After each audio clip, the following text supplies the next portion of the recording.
Welcome to the ArmaniTalks YouTube channel. I'm your host, ArmaniTalks. In this channel, I'm covering communication skills for you to level up your way with words, become much more articulate.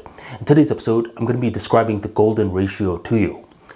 For men, there's this thing that we hear a lot.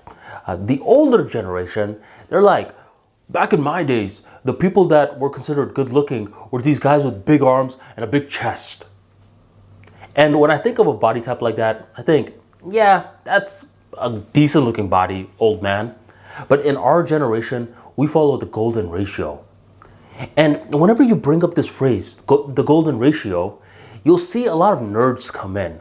The nerds are like, well, scientifically speaking, this ratio with this metric and this number is the golden ratio. And they're talking too much about numbers. You know what I think of when I think of the golden ratio? I think of a triangle. If your body as a man is a triangle, then I respect your body.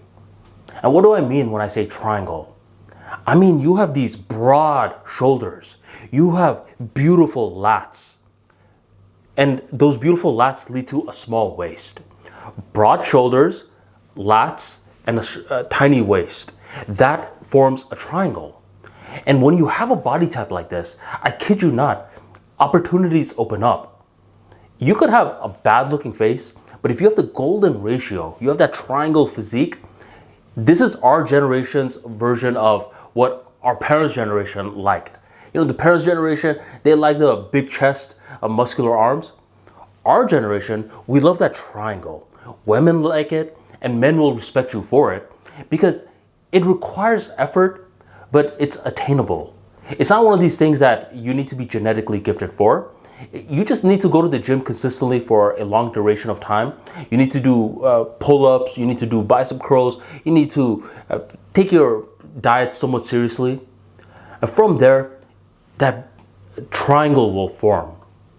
So if you have no clue where to go with your entire fitness journey, I recommend aesthetically speaking, you need that golden ratio. You need those broad shoulders, you need the lats. It forms a V, and you need a small waist. And the small waist will happen when your shoulders are huge. If you have gargantuan shoulders, I believe that is the men's version of being like this may sound weird, so bear with me.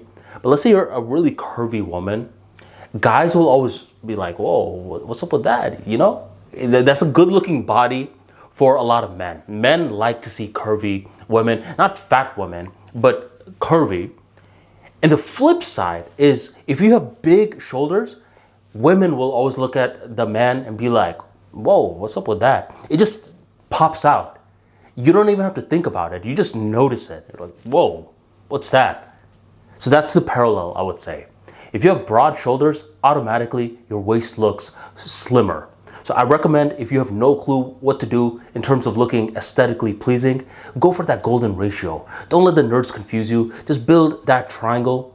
And once you have that triangle, you will be aesthetically pleasing. And it doesn't even matter if you have an ugly face. If you enjoyed today's talk, drop that like for me right on below and hit subscribe, hit that bell notification to never miss another video again. Thank you very much for joining me, and I will catch you next time.